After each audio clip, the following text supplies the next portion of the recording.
we've heard of men having multiple women. Right. Right? And we're all good with that, right? No. We're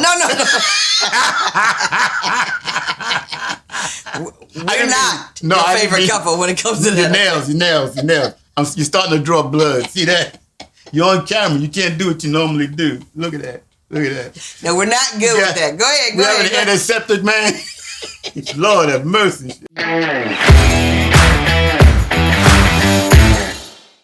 We're so excited. Welcome back to Banking on the Banks.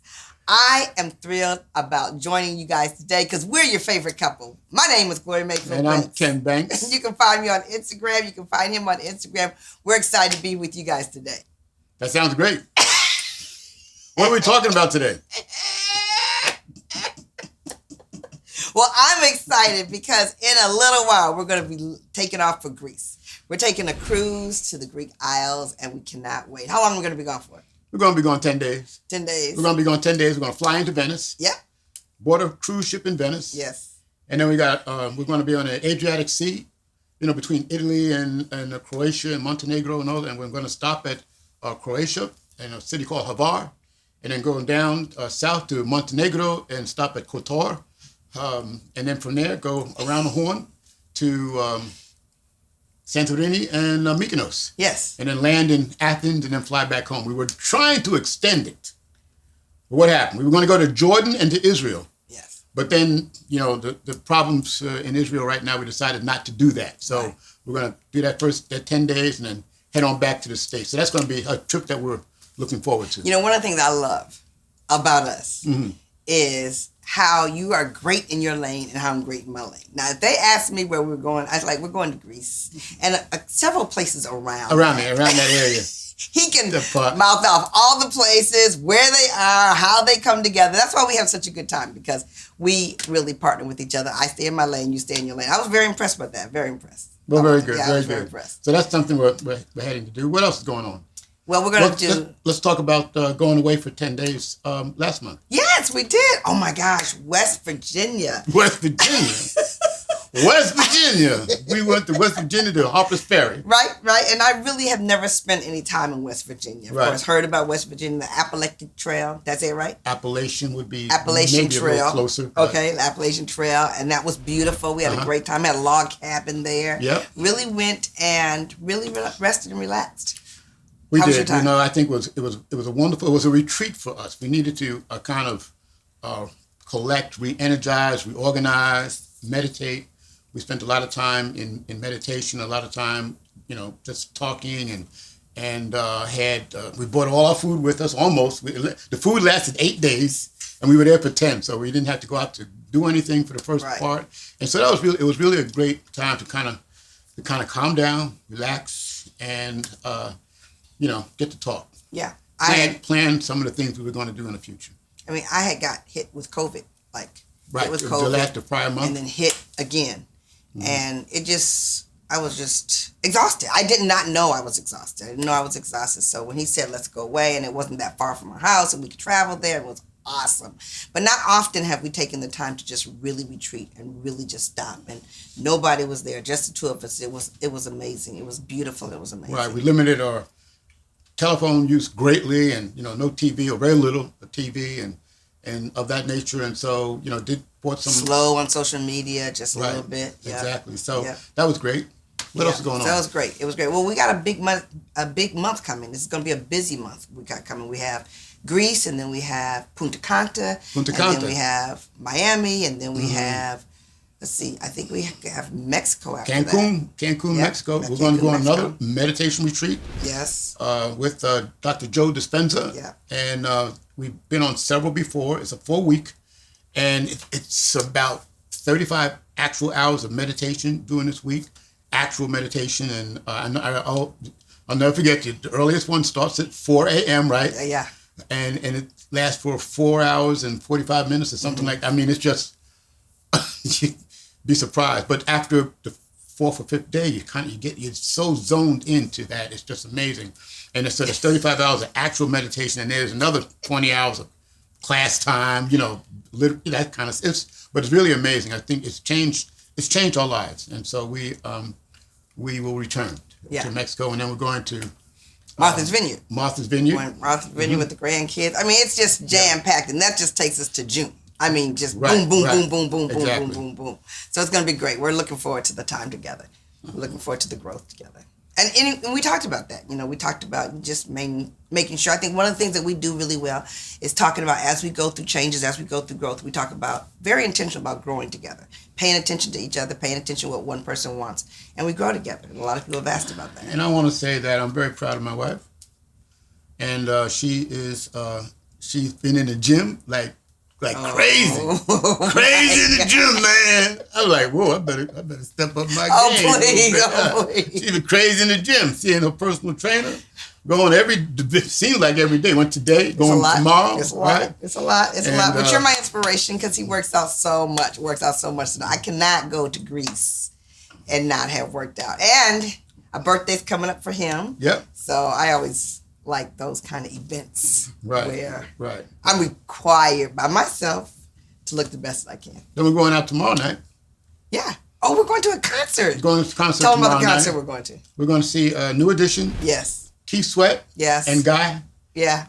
In Baltimore. At the arena in Baltimore. So that should be another great show. We're going to meet some friends prior to that and see the skyline of Baltimore. See the skyline of Baltimore.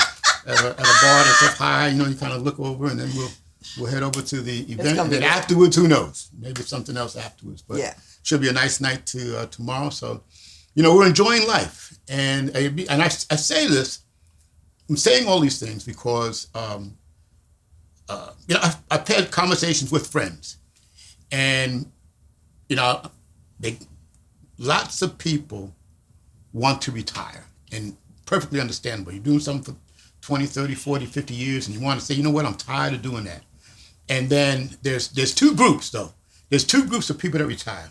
There's a group that retires, and they add other things to their lives, like the things we were talking about. They start doing other things. And then there's the other group that says, I'm just going to go home, and I'm going to sit down on the couch, and I'm going to watch TV, and I'm going to do this, and but that's it.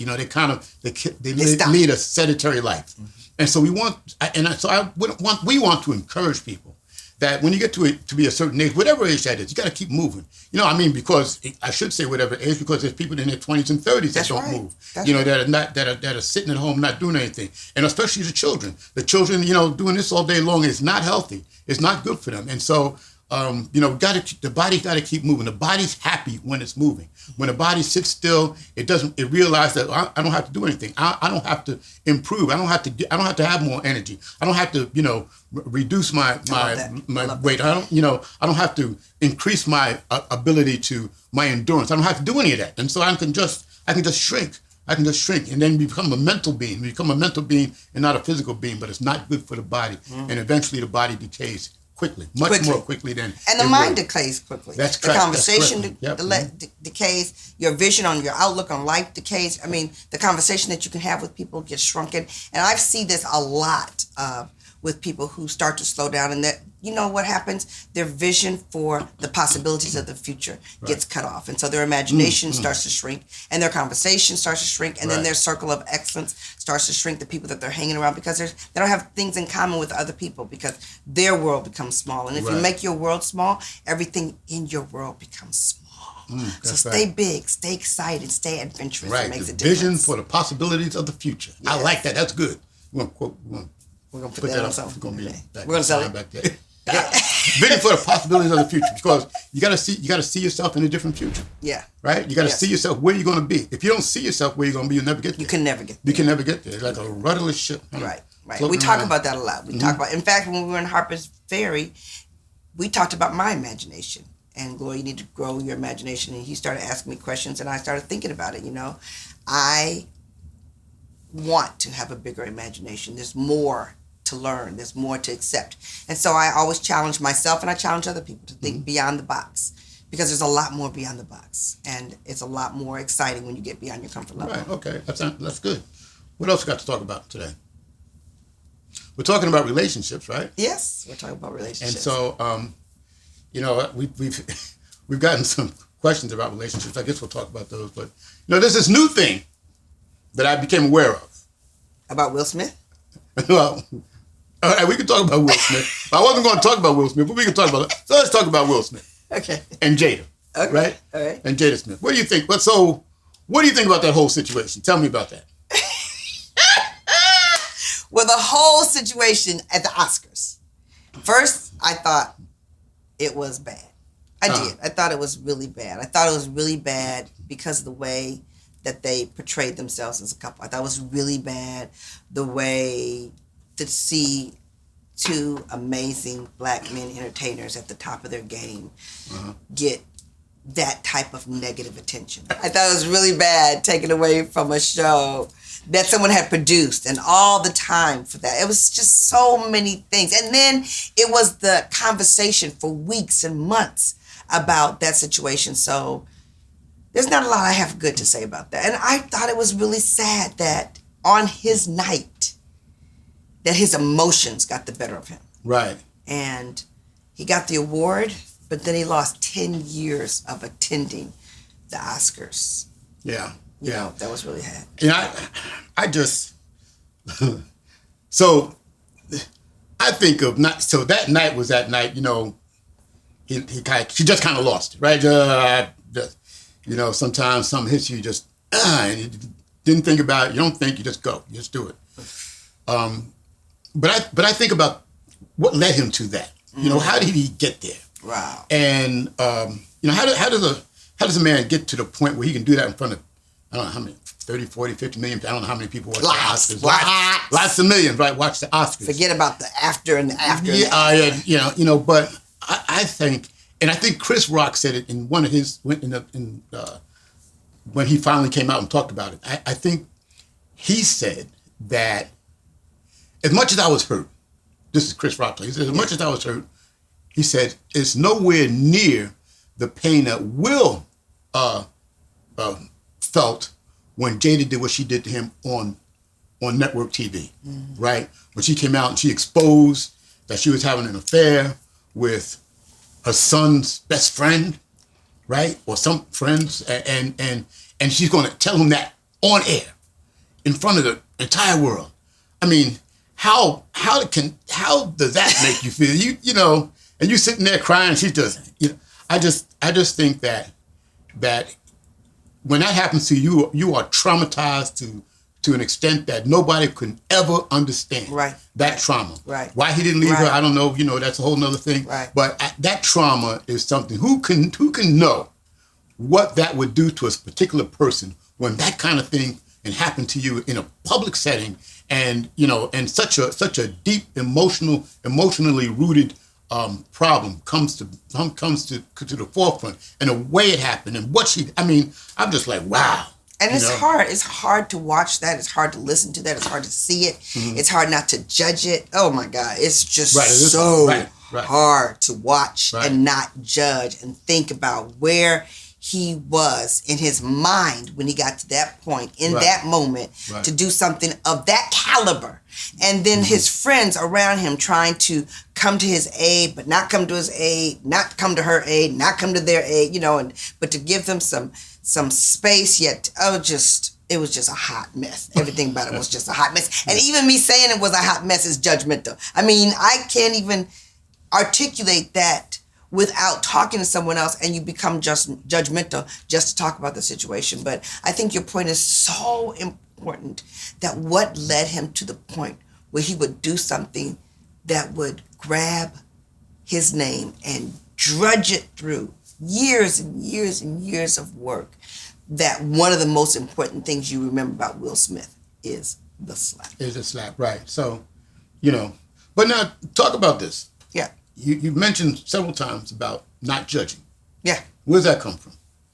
Where does not judging come from? Yeah, I mean, you said you don't want to. Well, it's been a spiritual journey that we've been on, and that I've been on, and we've been growing a lot together, and it's something we've known for a very, very long time. But as you want to get better and better and better at who you're going to be closer to God, you start thinking about one of the things he talks about a lot is not judging people, and that when you judge other people, you bring that upon yourself as well. Right. But it is something that is a process, and it's something that I'm learning, and it's not easy. It's super not easy.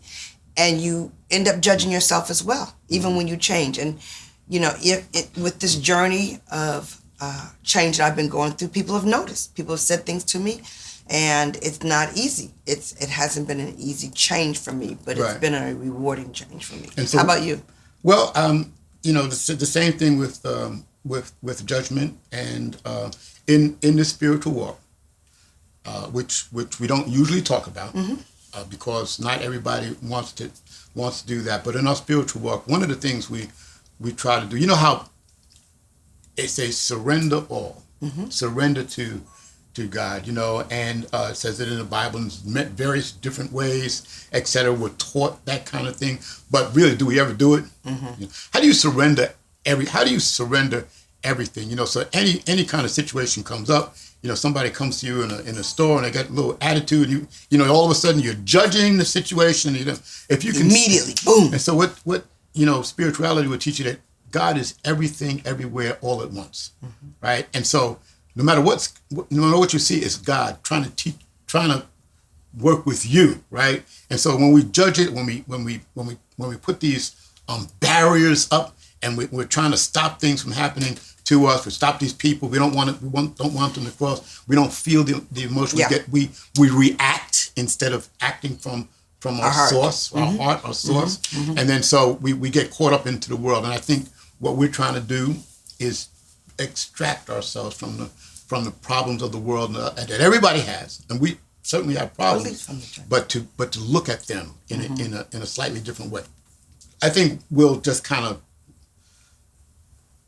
lost it in terms of emotional management. Yeah. And like I said, I can almost understand why, with all the trauma behind that and all the pressure and all the things that happen, and then you're like, but I think he just lost it at a time when, and emotional management is so important. That's how people get in so much trouble. Right. You hear about people, you get mad in an instant, and they take out a gun or a knife or something, and they explode. Right. And then they, and the pressure, they didn't want to do it. And if they had just taken a minute to think about it, it's important. Way back when, what was that singer's name that his father shot him? Was it Marvin Gaye?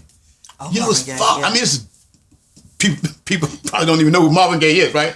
But I'll never forget the fact his father was a minister, I believe, and it got in an argument, and he just took out a gun and shot his own son, and regretted it. Yeah, I mean, can you imagine the regret? But it's too late. That period of time, and so it's so important to really stay on top of the emotional management of our lives, especially when you're in that type of circumstance, especially when you have 55,000 cameras on you, especially when you're in a position where you're a role model, especially when you're in a place where people are depending on it. And it's not like they don't know that.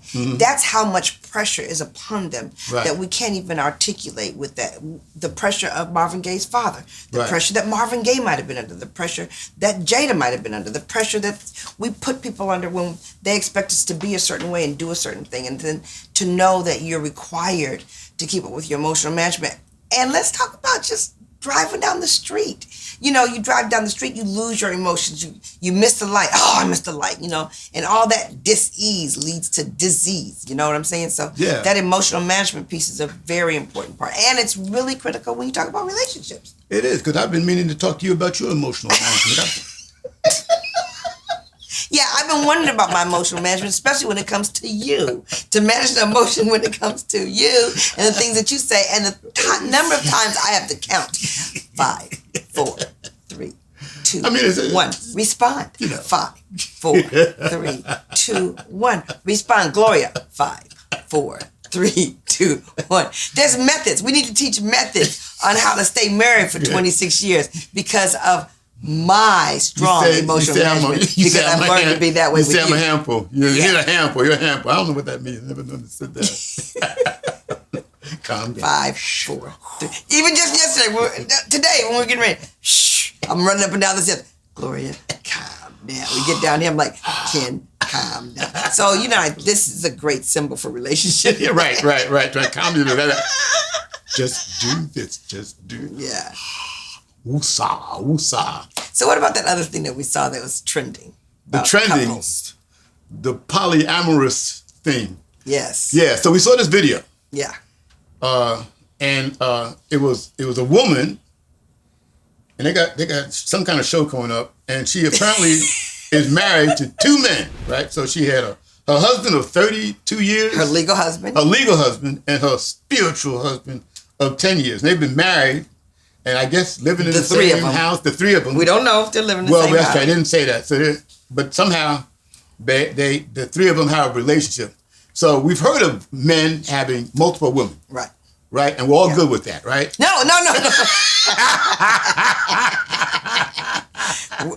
not your favorite couple when it comes to your that. nails. You're starting to draw blood. See that? You're on camera. You can't do what you normally do. Look at that. No, we're not good with that. Go ahead. We have an antiseptic, man. Lord have mercy. So, no, I didn't mean we were good, like good. I just meant, don't worry about nothing about that. So, yeah. But when a woman, and that's judgment on my part. That's yes, judgment. sure. So, but a woman has 2 men. That's a whole different ball game. Why is that so different? It's different because let's talk about why it's just unusual. Mm-hmm. It's just unusual. It's different because it's not normal. We don't see. The other isn't. I haven't legal. heard about it really. Okay, all right. It's not legal. Neither is the other one. If you give me a minute. If you give me a minute. Trying to do emotional management. That's what I'm talking about. So it's not legal for men to marry multiple women either. So they can marry one person, and then I guess somehow they add on.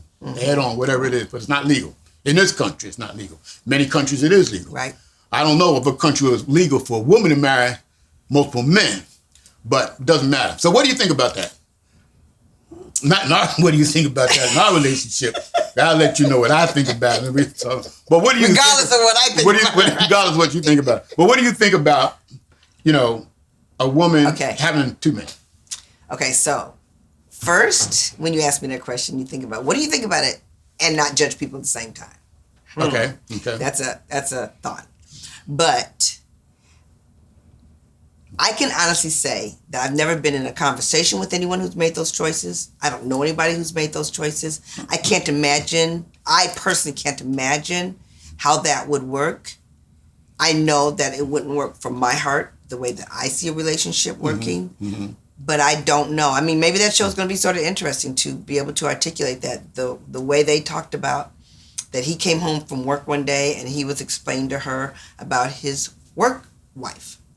And we've heard that term before, where you have friends at work that are of the opposite sex and they, travel and, and have conversation, conversation, and they take on challenges together at work and they grow together at work, but not necessarily to the point where they're in a relationship with you. Right. So to me, I don't understand it. But I find it to be quite interesting that they're going to make a TV show about it. What do you think about it? So what I think about it is I could not do it. I just think in terms of myself. I just be like, nah. Are you sure? No. Yep. After 30 years, you couldn't do it? No, I don't want. So if you came to me and said, look, I got another boyfriend, and I think that it would be good for us to, kind of have him come and maybe share you with him and all that kind of stuff. I'm like, no, ain't happening. No. And everybody better clear my space right now because my emotional management is about to fly out the window. I can't even believe you came to me and asked me that question now. You must be crazy, girl. You must be crazy. I just could. Okay, go ahead. But it was so interesting how they then talked about it to their extended families. Okay, so it worked in their relationship, but then they had to get a conversation. I don't even know if it was approval, but a conversation with their extended family. Like, how do your brothers and sisters feel? How do your brothers and sisters feel? How do your parents feel? How do your parents feel? And they didn't even talk about if there was children in the mix. I mean, I just can't even imagine. But then I think, from what I heard, was that the men had other outside relationships also. Right. So it's really convoluted, man. You just, so everybody get together. One big happy family Thanksgiving, party. we got, this is my wife and this is my girlfriend who's also a wife, and she says, "This is my husband," and my other husband, he says, "This is my wife," but there's another wife or two over there. So we just kind of, and all these kids. And I haven't met you yet. You're right. And you looking mighty cute, baby. What's your name? What's your name? So, it's, I think that it'd be tough in this country. I think it's tough. And I also think it's tough for a man to have more than one wife. I don't know how the women feel about it. I guess in different countries, I think there's an understanding and expectation. So it's different. Maybe it's different. I think it's different. But in this country, I think the American woman is not generally in that kind of. Yeah, and it's a very interesting scenario. But let me ask you this: when they're already seeing other people. Let me ask you this. Okay.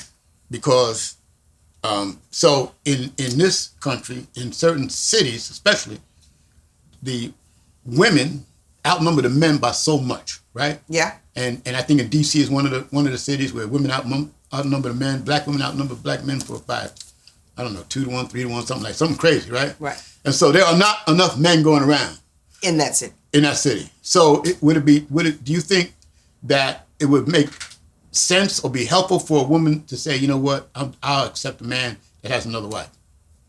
Not for me. No. No. That doesn't work for me. Right. And I'm really trying to not judge, because this is just another category of difference. Right. There's so many categories of difference. It seems like we're in a place now that a lot of differences are coming up. Every 5 years it's something different, and it's major. So this is another different that's major. Right. And I could easily say that doesn't work, but all I know for sure is that it doesn't work for me. Right. And I am grateful at this moment, at this time, that no one's brought it to our family and said we have to deal with that, because we haven't had to deal with that yet. We have not had to deal with that. Mm-hmm. So I don't want no parts of it. And if you do, you can forget it. Just play it. We'll play it. Yeah. Play it on. Yeah.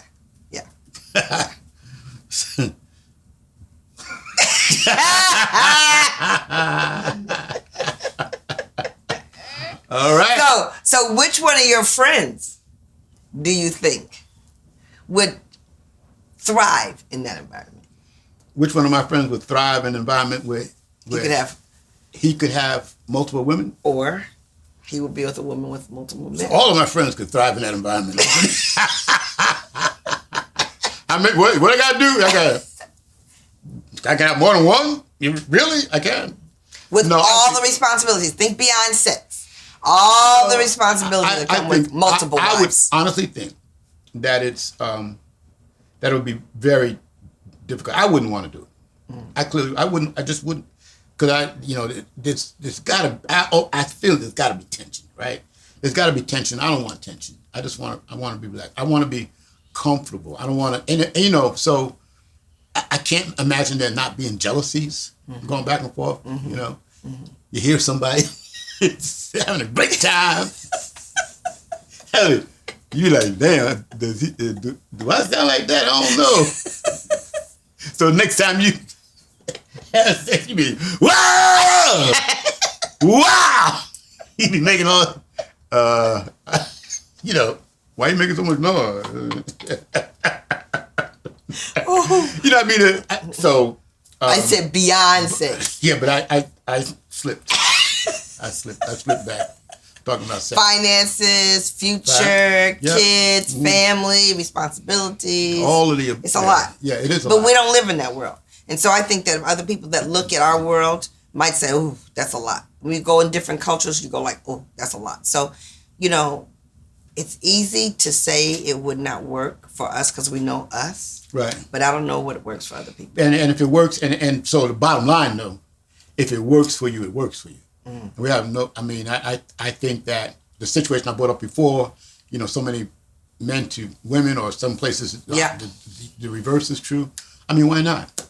Why not? If that's what they want to do, then fine. If you can live with that and that feels good, and you can grow and develop in that relationship, and that then I'm saying, yeah. That's our non-judgment conversation. Yeah, I don't have any judgment about whatever people want to do with their lives, as long as they're not hurting anybody else. What I literally have no no, feelings about what a person should do or should not do. I don't have any feelings about that at all. You don't. You don't have any feelings. Is that new? I don't. No, it's not new. Okay. I'm talking about in their marriage or sexually. I'm talking about. I mean, yeah, that's true. Okay, that's good. And I don't think it's new. Okay, awesome.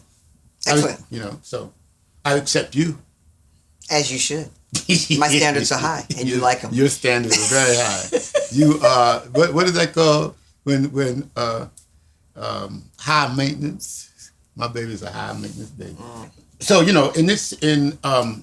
that situation, like in this country, it's so difficult, right? Yeah. It's hard for us to even consider that happening. But I know that in certain cultures, that it is standard. It is accepted, and in some cultures it's a necessity. Like I know in certain parts of Africa, a family might have land and they have a farm and all of that, and they can have 5, 6, 7, 8, 9, 10 wives. Yeah, we know in order to have children, and for the children to help support the family in the land. So everybody shares in the land and the profits of the land. Right. But there would be a lot of people, just a lot of people. You want to have 30 kids or more, to help out, and so that's a whole different situation. That comes from a different perspective. But I think that what's so interesting about that is the culture's different. They're in a place where they see that all the time. Right. That is something that they've done. It's something that's economically driven as well as love driven. But I just wonder how those families operate and don't have the jealousy, don't have the measuring sticks. She gets this, she doesn't get this, she doesn't get this. I mean, that's why it's got to be something that grows around a culture that understands that, because stepping into that where there's no cultural background about it makes it very confusing. I think so, and that's why in this country, that is rare. Yeah, it's rare to see that. Right, and it will probably remain rare for right.